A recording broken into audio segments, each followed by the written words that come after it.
Salve, muito boa noite. Nós estamos mais uma vez aqui no Frente a Frente, direto dos nossos estúdios aqui em Brasília. E vamos continuar falando de política, mas hoje uma noite bastante especial. Vamos analisar a política. É o que todos fazem, tentando exatamente projetar o futuro. Este é o comentário de todos os dias aqui em Brasília. E aí, o que será na semana que vem, no mês que vem e assim por diante. É um momento ali de acomodação na política. A pauta econômica do governo está andando no Congresso Nacional, mas é preciso mais testes para saber exatamente o tamanho do apoio do governo no Congresso Nacional. O Congresso é assim, cheio de altos e baixos, porque ali está refletido o verdadeiro sinal da política. Outro ponto aí nessa pauta econômica do governo que está sendo debatido é o Orçamento Geral da União para o ano que vem. Os deputados e senadores querem criar um novo orçamento secreto. São as emendas de bancada, emenda de partido. Lá no orçamento estão emendas individuais para cada deputado e cada senador, as emendas estaduais, as emendas de bancada, de pressão, de assuntos, e agora se cria mais um puxadinho para tomar o orçamento da União, que é o novo orçamento secreto, que é a emenda de partido político. É isso, nós vamos entender bem de política hoje aqui. João Henrique Rummel é um especialista em político, consultor de várias frentes, e está hoje aqui para falar exatamente sobre os segredos e as entranhas do poder. Muito boa noite, doutor João Henrique Rummel. Seja bem-vindo aqui ao Frente a Frente. Boa noite, é mais um prazer estar aqui de novo conversando com vocês nesse assunto bastante interessante, que é a política. Pois é, e o João Henrique é praticamente um brasiliense da geração de Brasília. Ele é de Catalão, mas chegou aqui aos 2 anos de idade, ou seja, uma geração que fez ali Brasília. E a minha parceira de sempre aqui nessa conversa boa, Denise Rotenburg. Boa noite, Denise. Boa noite, Zé Maria. Boa noite, João Henrique. É um prazer recebê-lo aqui novamente. E para você que está ligando agora, João Henrique Rummel, ele é, além de agrônomo, ele foi fundador do Instituto Pensar Agro, que é ligado à Frente Parlamentar do Agronegócio, e hoje ele presta consultorias, como Zé Maria já antecipou, a diversas frentes parlamentares do Congresso Nacional. A consultoria vai de emendas, né, e a questão agrícola, ao empreendedorismo, comércio e serviços, até as questões relacionadas à medicina, passando também pelo biodiesel. João, a gente sabe que prestar consultoria para tantas frentes parlamentares, há aquele ponto ali em comum que todas têm, que é a questão de, olha, como é que a gente vai conseguir votos para aprovar os nossos projetos, né? Quem tem hoje o poder de mando das bancadas ali?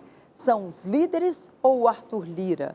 Ou o governo? Quem é que está mandando no Congresso Nacional? Nós estamos vivendo, na minha visão, eu tenho 34 anos que eu trabalho na Esplanada.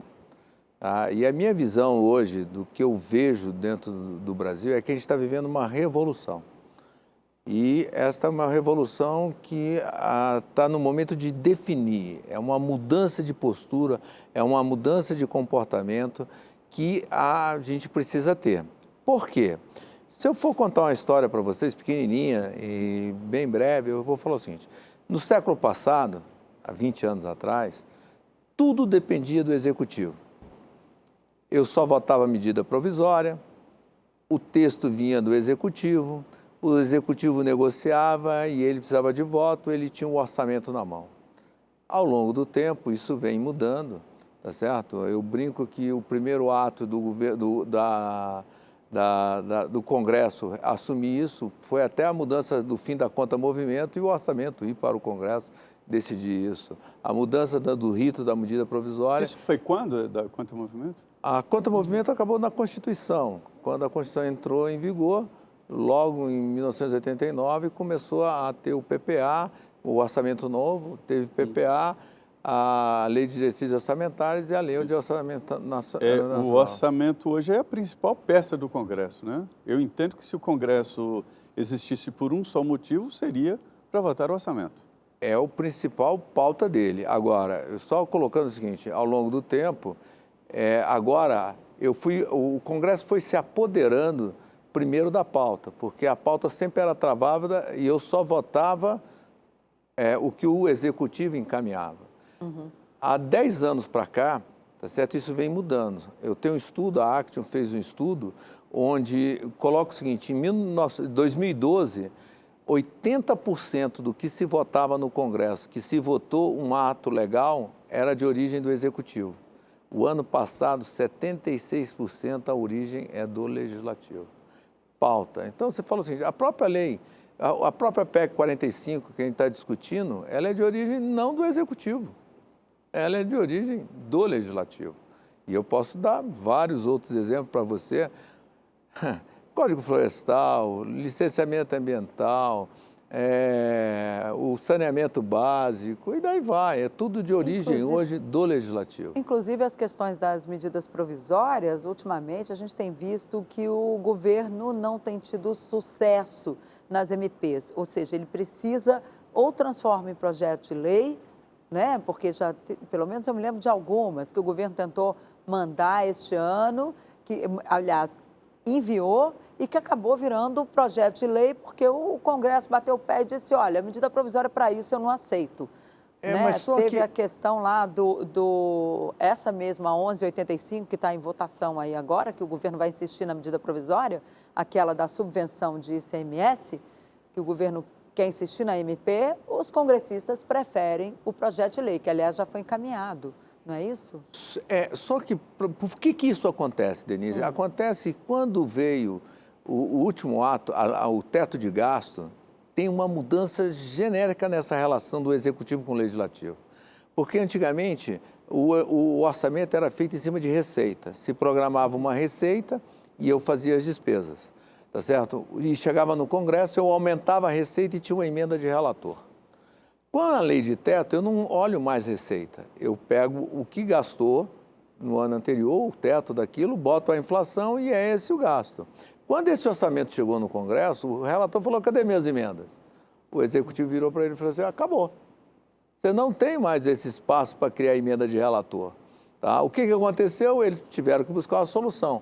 Então, eles acharam os recursos discricionários, tá certo? Que eram aqueles recursos que eu podia colocar. Esse recurso está para a obra. Eu colocava a obra. Isso geralmente 120 bi. Exatamente. Aí o que aconteceu? O relator pegou e trouxe isso para o Congresso, tirou do Executivo e botou no Congresso, que é o orçamento secreto que hoje quem manda no orçamento é o Congresso. Nos recursos discricionários é o Congresso. E outra coisa, o que aconteceu o ano passado... Para o ano que vem serão 40 bilhões só em emendas. Exatamente. E outra coisa, o que acontece é que eles criaram as emendas impositivas. Então, hoje, o que acontece com isso é que o parlamentar está empoderado. Você olha que cada deputado federal tem 33 milhões de emenda impositiva, onde ele coloca onde ele quiser, tá certo? Ele tem mais a emenda de bancada, que também é impositiva, que é 290 milhões, tá certo? E você vai colocar, em média, um parlamentar hoje tem 47, 48 milhões de reais, deputado federal, senador é mais, tá certo? É para ele colocar onde ele quiser. E é impositivo, o Executivo tem que empenhar e tem que pagar. Quando eu coloco isso, por que as medidas provisórias hoje não funcionam? O Congresso não tem poder de pressão. Vou dar um exemplo para você, história, tá certo? O governo Temer, para tentar votar e ter número de parlamentares no plenário, ele chegou a proibir que os ministros atendessem deputados na terça e quarta-feira, no final da tarde, porque era um momento de votação. Tá certo? Porque os parlamentares estavam batendo na porta para poder pedir recurso. Hoje é o contrário, olha só. Semana passada, tá certo? O presidente Lula deu uma declaração que mostra esta relação. Olha só, no PPA, o governo Lula falou que vai ter 700 e tantos bilhões de obras. Você viu que no próprio PPA, no PAC, desculpa, o PAC, ele coloca que 400 bilhões vai ser de emenda parlamentar. Quer dizer, a pergunta que eu falo para você, o parlamentar hoje está sabendo que ele vai ter que colocar emenda no PAC? É o que ele quer? Ou o governo vai ter que bater lá? Então, a medida... Tem um acordo informal sobre isso, né? Eu não conheço essa coisa Agora, para informal, isso porque ser ele vai ter que fazer obrigatório, informal com 584 para parlamentares. isso ser obrigatório, para colocar as emendas no PAC, teria que estar essa obrigatoriedade na Lei de Diretrizes Orçamentárias. E eu li o texto, não está. Pelo menos nesse texto que foi apresentado pelo relator Danilo Forte. Exatamente, não está. E outra coisa, o texto hoje do Danilo Forte, ele está colocando uma emenda, que ele já declarou, para colocar uma programação de pagamento. Não só de pagamento, de empenho de pagamento, fortalecendo mais ainda o parlamentar. Então, o que eu coloco... E criando uma nova fonte para o Congresso, que é essas emendas por partido político. Claro. Isso é novidade. Também uma novidade, que é uma discussão. Aí é uma discussão nova que precisa ser olhada, como vou colocar. Mas só respondendo à questão das medidas provisórias, que eu acabei tentando entender. Então, hoje, na minha opinião, e é uma modificação seguinte, nós estamos num momento hoje que o Congresso tem a pauta, porque quem vai colocar o texto a ser aprovado, a pauta, o tema, a política pública a ser debatida, é o Congresso. Outra coisa, eu não tenho mais o poder de pressão da emenda, tá certo? Eu não tenho mais o poder do Executivo de falar que eu não vou atender, eu vou colocar o recurso lá agora. Quem tem esse poder é o parlamentar. Então, é o seguinte, quando a gente está discutindo, eu acho que o momento que a gente está discutindo agora é um momento muito importante, porque é o seguinte, você colocou no início que a gente está discutindo a pauta econômica. É a única pauta que tem, onde o governo não está conseguindo levar tudo. Tá certo? Ele consegue tudo pela metade e os projetos que saem do Executivo saem totalmente modificados, com cheio de apêndices, que é o interesse do Parlamento. Tá certo? Tanto que essa semana temos que votar os vetos e o governo tem uma dificuldade muito grande de não deixar derrubar os vetos. Então, eu acho que o momento hoje, tanto da pauta econômica como qualquer outra pauta, é um debate que ele vai ser muito mais de opinião, de pressão da sociedade. Que sempre faz, é bom para o país, para a institucionalidade chamada Brasil, essa nova relação de forças é boa para o desenvolvimento nacional? Olha só, eu vou falar para você que eu acho ótimo. E eu, como trabalho com assessoria de frentes parlamentares, eu acho que essa é a oportunidade real de você ter transparência dentro desse processo. Porque a sociedade vai ter que se organizar e ir para dentro do Congresso, colocar um impacto regulatório de cada um do setor e ter um debate transparente, não mais dentro de quatro paredes, como era feito no Executivo. E agora de forma transparente, pelo menos mais transparente, e com mais possibilidade de mais pessoas se manifestarem e colocarem os seus impactos nas suas atividades, na sua relação social. Então, quer dizer, hoje a democracia e o Congresso estão cobrando da sociedade que ela vá lá para dentro, tá certo? Que ela vá se manifestar, que ela vá se expressar para que a gente possa olhar isso. Eu digo que hoje a reforma tributária está sendo exatamente isso. O governo é mais um elemento a discutir isso.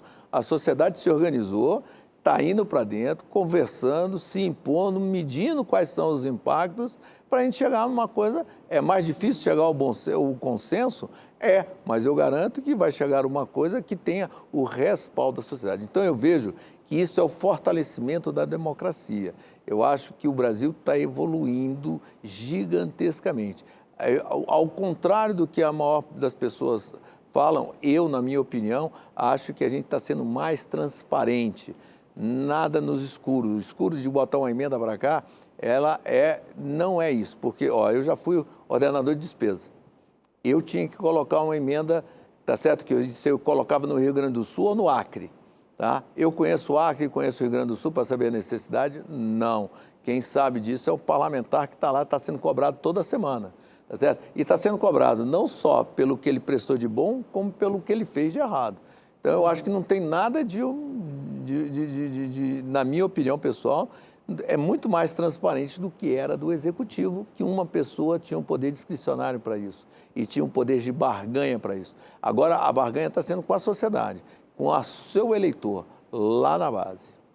Ok, nós vamos para um rápido intervalo. Eu convido você a continuar aqui na Rede Vida, porque ainda tem muita conversa política aqui para você entender um pouquinho mais como as coisas funcionam no Congresso Nacional e para onde vai e como é negociado o dinheiro que você paga de impostos. Nós voltamos em 2 minutinhos, não saia daí. Lá estamos de volta com Frente a Frente, que recebe hoje o consultor João Henrique Rummel. Ele que é o diretor da Action Consultoria e presta ali assessoria e consultoria para várias frentes parlamentares. João, no primeiro bloco, nós falamos muito dessa questão do orçamento e você terminou dizendo que atualmente é tudo transparente, está tudo muito bem, não tem mais esse toma lá da cá. Mas como é que fica, por exemplo, essas emendas PIX? E também a gente já ouviu tanta denúncia aqui. Eu e Zé Maria, por várias vezes, a gente comentou aqui com os nossos telespectadores sobre aquelas questões relacionadas, por exemplo, a emendas de relator que iam lá para o interior e quando via tinha mais dentes, mais dentadura do que população em determinados municípios. Como é que é isso? Porque que transparência tem nesses desvios uma que cidade depois onde ninguém todo mundo sabe? tem mais de uma boca, né? Pois é. Olha Como só. é que é isso, João? Que transparência é essa que a gente não vê aqui, pelo menos? Olha só, eu vou falar o seguinte, tudo bem, vamos criticar o Congresso, mas é o seguinte, o dinheiro do Fundo de Participação dos Municípios do Estado, qual é a transparência que tem dele?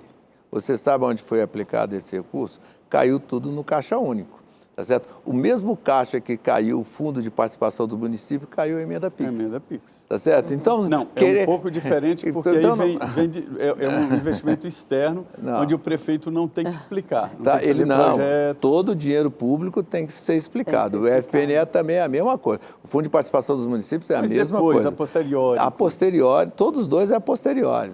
Tanto o Fundo de Participação dos Municípios quanto a emenda PIX. Isso. O que eu acho é que, se temos um problema, Mas temos é que antes precisa discutir. explicar que antes, para o prefeito conseguir verba federal, precisava de apresentar um projeto viável, né? tá E legal. a emenda PIX vai direto para a conta do prefeito. Igual o Fundo de Participação dos Igual o Municípios. FPM. Então é o seguinte, eu acho que a gente tem problemas a ser discutido quanto à aplicação dos recursos e as políticas públicas e parametrização das políticas públicas.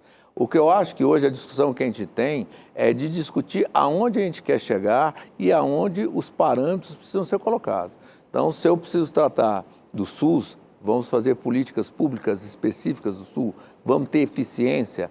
E aí o seguinte, aí os parlamentares vão ter parâmetros para poder aplicar e a população ser colocada. Eu acho que o problema não é a emenda PIX. Eu acho que o problema é como nós estamos definindo e debatendo as políticas públicas. Não estou defendendo o parlamentar A ou B, eu estou defendendo o meu dinheiro como ele é aplicado. Eu acho que o que está faltando hoje é a gente aprimorar esse debate transparente dentro do Congresso, principalmente numa coisa chamada Plano Plurianual, o PPA, que hoje o PT, na minha opinião, desde quando ele assumiu em 2013, ele vem desconfigurando o PPA.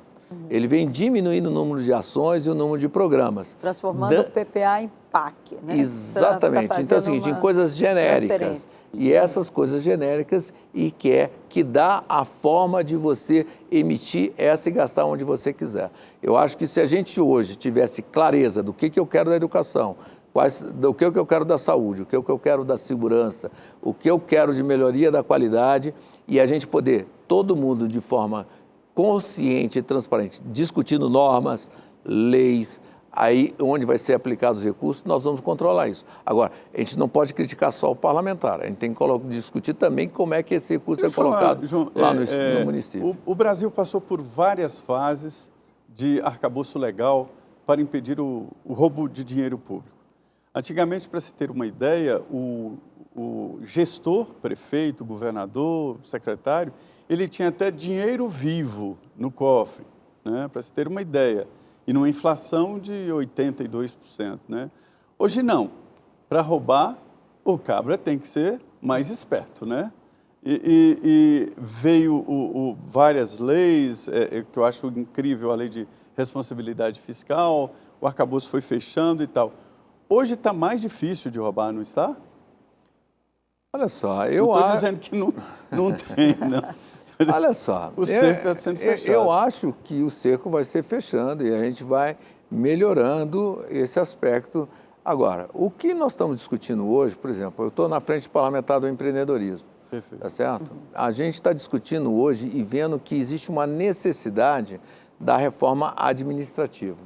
E é quando a gente coloca a reforma administrativa, a gente tem que discutir a qualidade, a eficiência do serviço que o Estado está prestando ao cidadão. Eu torço todos os dias por isso, viu? Tá certo? Então, o que acontece hoje, e que aí, para a gente diminuir tanto o desvio de dinheiro e ter eficiência no trabalho, a gente tem que fazer esse debate.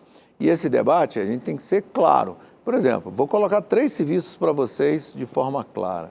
A educação, a saúde e a justiça ou a segurança. Nós temos um bom serviço disso? Eu pergunto para a população.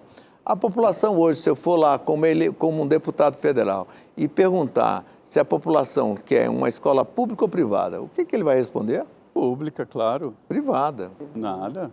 Vamos fazer essa pesquisa? A qualidade Eu faço para você. Ainda proponho, faço um desafio. Vamos fazer um plebiscito? Não, sonha, mas eles sonham com a privada porque acham que a Então, pública não funciona.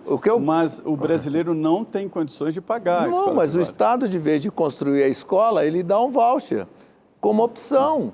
Tá certo? Existem exemplos bons. Exato. E Então é o acaba com as seguinte, universidades. olha, aí é uma outra discussão, mas aí já não é qualidade de serviço, aí já é uma outra discussão. Mas eu coloco a saúde a mesma coisa e as investigações também. Nós, como cidadãos que pagamos nossos impostos para ter esse serviço, nós não temos ele com a qualidade e eficiência. Eu acho que isso... Vou te dar um exemplo. Se você pegar São Paulo, que tem 14 milhões de habitantes lá, você gasta 16 bilhões de reais. Brasília, você tem 7 que atende aqui, você gasta 14, tem alguma distorção nesse processo e desvios. Olha, é preciso explicar isso aqui. Entendeu? O Brasil tem um método de educação que é invertido em outros países. Aqui, o público é a universidade, né? As universidades consomem o grosso do dinheiro, o público federal. Os estados e municípios ficam com o ensino fundamental. E existem muitas escolas particulares, que é um grande número, não sei dizer nem se é a maioria. Mas o grosso do dinheiro da educação vai para salários. O Ministério da Educação é uma grande folha de pagamento. 85% dos recursos da educação vão para salários. E o que nós estamos dizendo aqui é o custo aluno. O custo aluno numa universidade pública é extremamente caro. Vocês acham a mensalidade de uma escola de medicina privada, que é R$10 mil? Cara, esse é o custo de um aluno em qualquer curso na universidade pública. Isso que o senhor está falando é uma realidade e pesa muito no orçamento.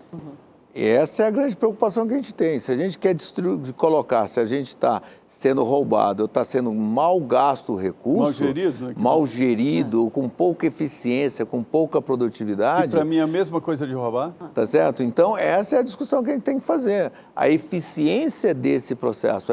Quando eu fiz a pergunta para você entre o público e o privado, tá certo? Eu coloco para você o seguinte: hoje a gente não tem, quando é só o público, a gente não tem nem como mudar. A gente não tem como escolher, a gente é obrigado a ter uma única opção, o público.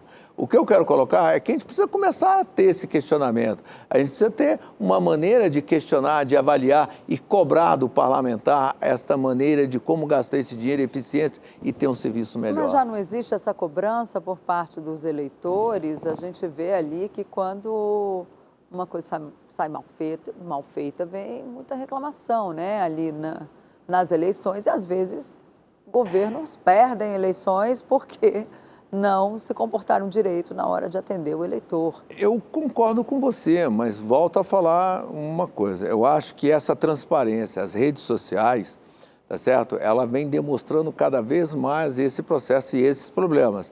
Agora, a gente está precisando colocar esse debate da eficiência, de como administrar os recursos, os funcionários, ou se é papel do Estado gerenciar funcionário, ou como melhorar essas ações, que é o momento que a gente está. E que eu coloco, se eu colocar no início, onde o Congresso, o Executivo não tem mais essa capacidade de articulação grande dentro do Congresso para fazer essa política, a sociedade vai ter que se estruturar e começar a cobrar realmente isso dos parlamentares. Agora, o governo não quer, né? Olha só, o governo não tem base. Vamos analisar claramente. Mas ele pode travar, Mas o né? governo, o que a gente ouve ali é que o governo está tentando pegar essa base que no início do governo atendeu a Arthur Lira, que aos poucos ela vai passando a atender ao Poder Executivo. Não tanto quanto o Poder Executivo queria, mas a tendência, segundo alguns deputados, pelo menos o desejo de alguns deputados ligados ao governo, é que siga nesse caminho. E como o Arthur Lira daqui a pouco vira um pato manco, porque falta um ano para ele perder a presidência, para ele deixar a presidência da Câmara, não é perder, mas é para ele entregar o cargo, as coisas tendem a mudar, não é assim? Eu acho que não. Olha só, é uma cultura. O Congresso está percebendo que ele tem o poder. O Congresso está percebendo. E outra coisa... O governo não tem moeda, né? O governo não tem mais moeda. E outra coisa, a gente fala do Arthur Lira, eu, na minha opinião, acho que o Arthur Lira está fazendo um processo muito inteligente, porque ele está gerenciando a Câmara dos Deputados através de um conselho, de um colégio de líderes, porque ele está mostrando que com o colégio de líderes ele consegue levar para a base a informação e o controle do processo. Então, eu acredito que isso é uma cultura que está sendo implementada dentro do Congresso. Essa revolução que o senhor falou no início do programa lá, que a casa está vivendo, que estamos vivendo? Essa é a revolução que nós temos. E eu vou só colocar aqui, só para entender. Nós estamos num momento muito complicado, tá? Vamos esquecer esse ano que nós vamos discutir o orçamento e vamos colocar as medidas que aumentam a arrecadação do governo, que é o que está sendo discutido agora. Vamos pensar o ano que vem? Qual vai ser a pauta do ano que vem? Qual o projeto de lei que o Executivo mandou para o Congresso que ele tem força para aprovar? Não mandou nada, não tem nada. Porque, ideologicamente, ele não consegue colocar dentro do Congresso que nós temos 70% do Congresso hoje de centro-direita. Ele não vai mandar nenhuma proposta que difere do Congresso, então ele não tem o que mandar. O segundo Até ponto... as pautas econômicas, né? Tá legal, mas as pautas econômicas que eu estou te falando também vão ser de centro-direita. Hoje já está se discutindo não mais a arrecadação, como é que eu diminuo o tamanho do Estado? E o Lula está falando que quer gastar, tá certo? A sociedade já não aguenta mais isso. Uma contradição aí, né? Uma contradição, e o Congresso está apto a enfrentar essa realidade. Está enfrentando. Vamos colocar, a gente aprovou agora, o mês passado, tá certo? A questão dos offshores, a questão dos fundos. Fundos exclusivos. Os fundos exclusivos, saiu como o governo queria? Não. Saiu muito mais de uma realidade mundial, muito mais de uma apreciação real dentro de um contexto. Olha só, a 11h85, o Barreirinho já falou que vai abrir mão da Sudene, já falou que vai tirar os investimentos, vai ser só custeio. Então, assim, qual é a força do governo de impor hoje o que ele quer? O que eu estou colocando é o seguinte, o que acontece hoje é o seguinte, qual vai ser a pauta do Congresso? E aí eu vou deixar uma pergunta para vocês. O grande problema que a gente vive, um outro problema que a gente vive hoje de identidade, na minha opinião, é que existe uma briga de vaidade para ver quem tem o protagonismo do poder, entre a Câmara e o Senado. A gente fala de Arthur Lira, a gente tem que falar de Alcolumbre e Rodrigo Pacheco, tá certo? Porque é o seguinte, o que acontece? O Arthur colocou a pauta para votar e a pauta está travada no Senado. Por quê? Agora é o seguinte, o Rodrigo Pacheco está mudando de postura, porque ele está vendo que a postura na minha opinião, a postura do Arthur, o Congresso, esse conjunto de líderes, está conquistando empoderamento junto ao Executivo. E quem vai perder que tinha no início do governo era o Senado. E ele está começando a endurecer o jogo. Agora, na minha opinião, o dia que essas duas casas conversarem e discutirem em Brasil, a gente vai discutir políticas públicas. Agora eles estão tratando... E o Executivo vai executar, que é o papel da palavra, executar. E as políticas públicas vão ser debatidas transparentemente dentro do Congresso. A gente falou das medidas provisórias, mas há também uma disputa ali entre Senado e Câmara, porque o Arthur Lira não quer colocar, já não está nas comissões especiais das medidas provisórias, que são as comissões mistas entre deputados e senadores, e isso está atrasando também, né, as coisas ali no Congresso. Isso tem um desfecho, João? Olha só, eu acho que a disputa não é a questão das comissões mistas, tá certo? O problema desse processo é que é o seguinte, se você for, historicamente, a Câmara é a a Câmara que representa o povo e o Estado é representado pelo Senado. E, teoricamente, o Senado seria uma casa revisora. E ele não quer ser casa revisora, ele quer ser uma casa protagonista do processo. Então, existe isto. A questão da medida provisória é que cria uma situação delicada em cima desse poder, porque o acordo que foi feito inicialmente é que seria um relator de uma casa, o presidente da outra casa. E aí eles ficam questionando esta paridade na proporcionalidade que tem dentro da comissão. Perfeito. Olha, nós estamos aqui num momento único, analisando a política de uma maneira muito técnica, sem as paixões políticas, e avaliando o que é o Congresso Nacional hoje, o que é o Executivo, a Presidência da República, né? E esta disputa incessante pelo poder. É assim mesmo, aqui onde há poder, há disputa. E nós vamos agora a um intervalo de 2 minutos e estaremos em seguida aqui de novo. Salve, muito boa noite. Estou feliz com a sua companhia aqui, acompanhando Frente a Frente, diretamente dos estúdios da Rede Vida aqui em Brasília. Hoje nós estamos de novo discutindo política, mas de uma maneira muito mais macro, sem aquelas paixões políticas, e analisando ponto a ponto de como o poder é desenvolvido aqui em Brasília. O poder muda, viu? Muda de lugar, vai para lá, vai para cá. É assim mesmo o processo. É importante que você reconheça isso e vote em pessoas que venham aqui para Brasília para somar. Hoje nós estamos com o João Henrique Rummel, é um consultor da área de política, e nós trouxemos exatamente a sua cabeça aqui para que ele explique melhor o que está acontecendo nos bastidores do Congresso, do Palácio e da política em geral aqui. E note que a gente falou muito em dinheiro, orçamento, mas é isso mesmo, o poder é a liberação de recursos e assim por diante, né?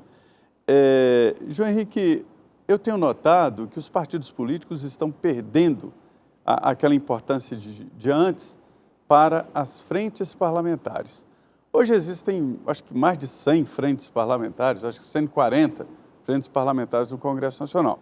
Mas algumas se destacam, como, por exemplo, a grande bancada da agricultura, do agronegócio, a FPA, né? A grande bancada da saúde e, enfim, a da segurança, que é muito barulhenta e tal, mas que não tem um número grande, mas que faz muita confusão no Congresso Nacional. E isso é grupo de pressão legítimo, democrático e assim por diante. O que está acontecendo aí nessa transferência de poder e de importância dos partidos para as frentes parlamentares? Eu vou fazer 2 análises diferentes para você. Eu primeiro acho que nós estamos num momento onde a gente está vivendo uma revolução partidária. Porque é o seguinte, com a reforma política que mudou na estrutura das eleições, existe uma tendência de redução de partidos. Perfeito? E já aconteceu, né? Já então, nós, já está em curso, há um né? ano atrás, nós tínhamos 28 ou federações de partidos 32 e com 28 com representantes representação no Congresso. Ou um ou dois, enfim. Então, hoje isso já reduziu para 14. 14. E 3 ou 4 ali que mandam, né? O que acontece é que nas eleições do ano que vem, vai ter uma consolidação maior ainda. E eu, nas minhas contas e nas análises estatísticas que nós fazemos, eu acredito que nas próximas, em 2027, dificilmente a gente vai ter mais do que 7 partidos. Então é o seguinte... 2026, né? Que vai assumir 2027. Quantos então, partidos? Por volta de 7. 7, né? Tá legal? 7 ou o federações, Kassab está né? falando em 8, né? Tá eu achava que era aqui, 5. Gilberto Kassab. Tá legal. Então, o que eu acho que isso, a primeira coisa, é que nós vamos ter um fortalecimento maior ainda do Congresso Nacional, porque ele já tem a pauta, ele já tem um orçamento e vai ser mais ideológico. O que acontece para isso? As frentes parlamentares, tá certo, têm um papel muito importante, porque antigamente, quando você fazia o lobby era feito no Executivo. O Executivo tem técnicos, informação, jurídico, tinha poder, tinha influência para fazer isso. Isso está sendo transferido para dentro do Congresso. A pergunta que eu faço para você, um gabinete de um deputado tem capacidade jurídica, técnica para fazer um impacto regulatório?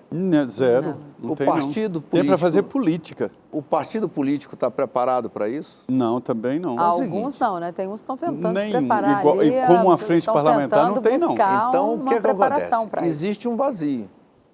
E esse vazio tem que ser ocupado pela sociedade organizada. Esse vazio está sendo ocupado, por enquanto, pelas frentes, mas no momento que forem poucos partidos, e eles com dinheiro, porque hoje em dia os partidos agora, eles têm dinheiro, inclusive do orçamento, eles têm como organizar, se quem quiser, consegue organizar uma assessoria competente para fazer esse serviço.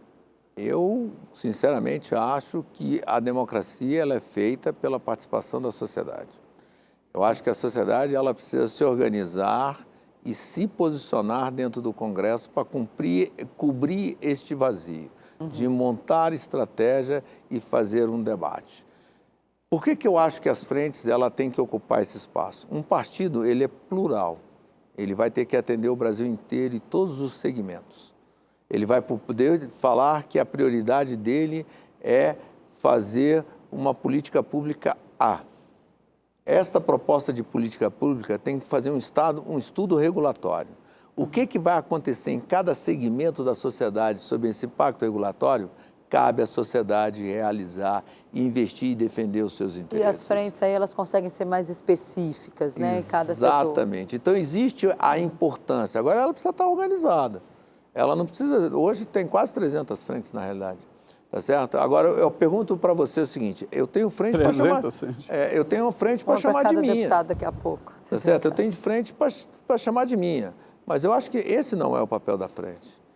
O papel da frente é se estruturar, acompanhar o projeto, estudar qual vai ser o impacto desse projeto na minha ação, na minha comunidade, no meu setor. Tá certo?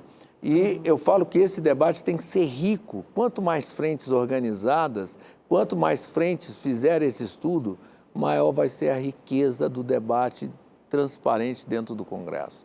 Então, a frente tem que organizar, a frente tem que ter estratégia, a frente tem que se aproximar do parlamentar.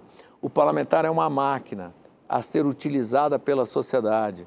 E uma máquina tem que levar os instrumentos, os comandos, a informação para que ele possa medir esse impacto e tomar uma decisão, no qual é o papel dele que ele está representando. Ele tem que saber que aquilo tem que gerar voto para ele. Ele tem que prestar um serviço para a sociedade. Quem vai levar essa informação e o tamanho desse impacto para ele poder fazer é a sociedade organizada através das frentes parlamentares. Então, o interessante é que isso aí acaba eliminando as confederações, as federações, né, que faziam esse grande papel. Mas mudando um pouco de assunto e entrando assim na política direta, nós estamos num momento ali de sensibilidade. Há um vácuo que o João Henrique falou no poder do Congresso, na política. Quem é que vai liderar esse campo deixado pela inelegibilidade do ex-presidente Jair Bolsonaro? Já se tem uma ideia? As frentes já decidiram? Eu acho que, olha só, as frentes elas não estão preocupadas com isso. Elas estão preocupadas com a pauta e o interesse e a demanda que ela tem em relação a isso.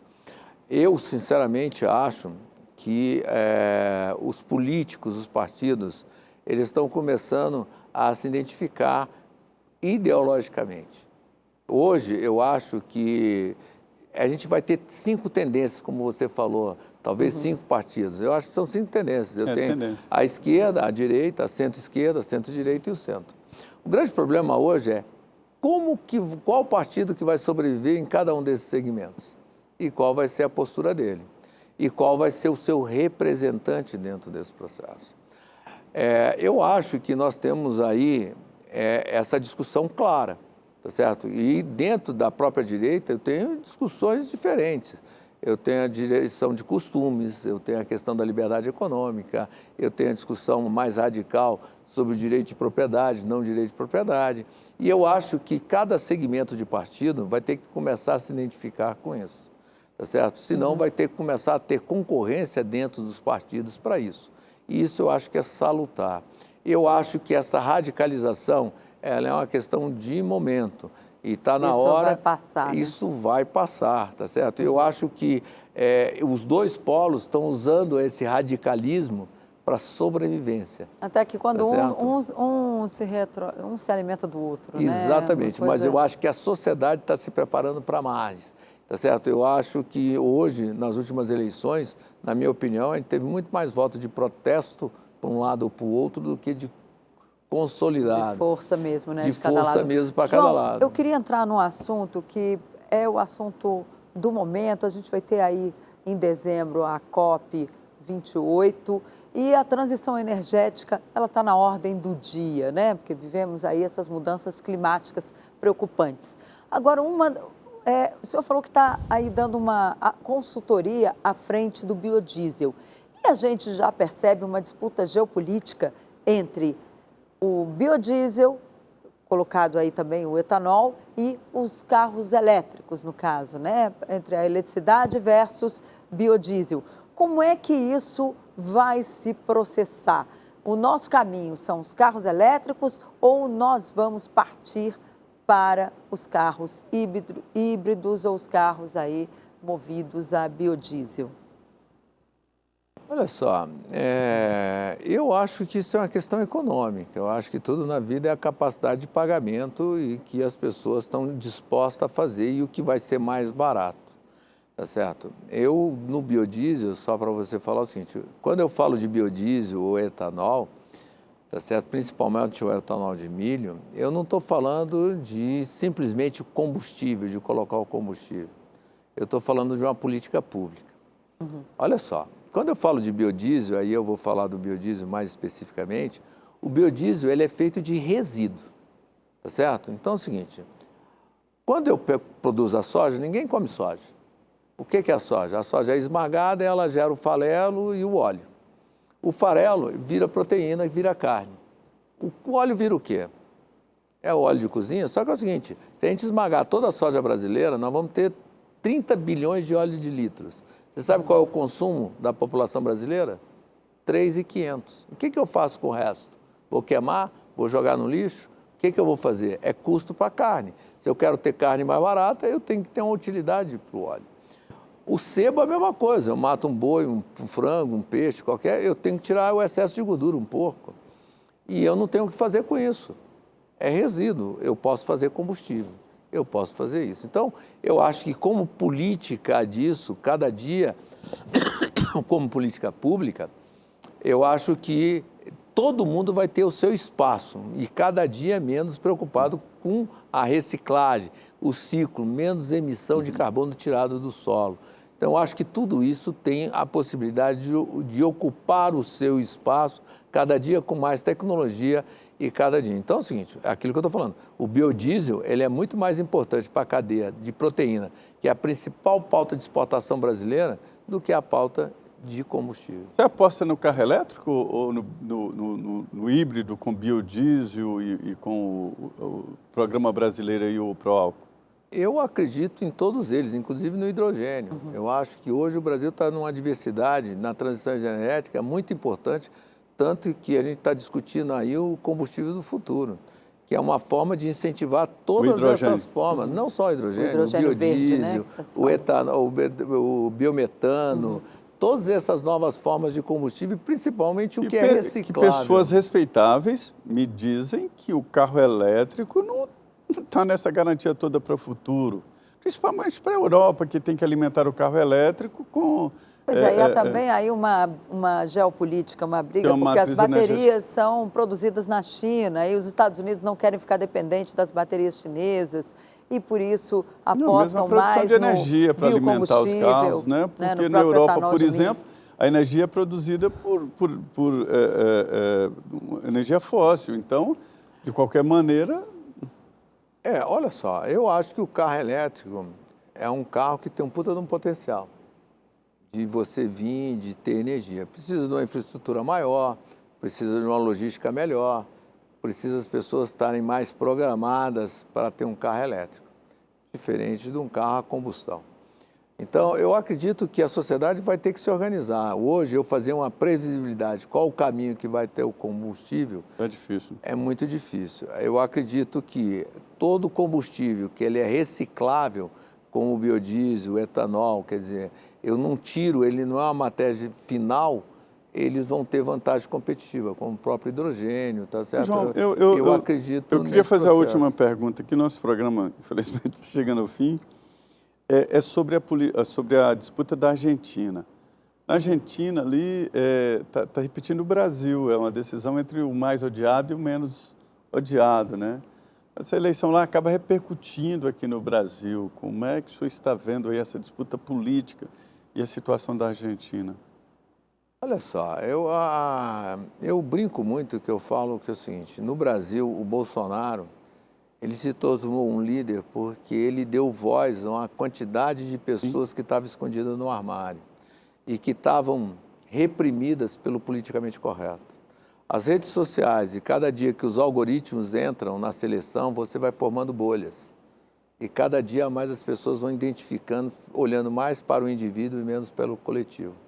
E eu acho que pessoas como Bolsonaro, o próprio Milei, está representando um segmento da sociedade que está se expressando para as suas opiniões pessoais e olhando muito para o indivíduo. Eu acho que isso tende a crescer, tá certo? E tende a influenciar não só no Brasil. Eu acho que isso é uma tendência mundial pela estrutura da comunicação e da formação de opinião, tá certo? Então, eu acho que é um aprendizado que o mundo está ocorrendo, tá certo? Isso já aconteceu nos Estados Unidos, aconteceu no Brasil, vai acontecer em outros, na Europa, em alguns países está acontecendo, e eu acho que isso é uma tendência, tá certo? De olhar isso muito mais para o indivíduo do que para o coletivo. Ok, isso é assunto para um outro programa, João. Já fica o convite para o senhor voltar ao Frente a Frente. O nosso tempo hoje, infelizmente, acabou, mas o convite está feito. Muito obrigada pela sua presença aqui. Eu que agradeço mais uma vez de estar aqui batendo esse papo muito interessante e que a gente acaba ganhando mais experiência. Muito obrigado. E é isso, né, Zé Maria? Um Pois feriado passou e a gente continua aqui trabalhando, esperando aí o que vai acontecer nessa política. É uma conversa boa, né? E um papo político diferente para se entender as organizações e o assentamento daqui do Congresso Nacional. Obrigado, muito boa noite, fique com Deus. É isso, olha, e você que esteve aqui conosco até agora, um bom fim de feriado para você. Aproveite aí o seu 15, restinho do seu 15 de novembro, que nós voltamos na semana que vem com mais assuntos e mais temas para que você possa ter a sua opinião sobre a política brasileira e também as coisas que acontecem aqui nos outros países, nos nossos vizinhos, para onde vamos e de onde viemos. Boa noite, muito boa noite, não saia daí, porque vem aí o Jornal da Vida. Até a semana que vem.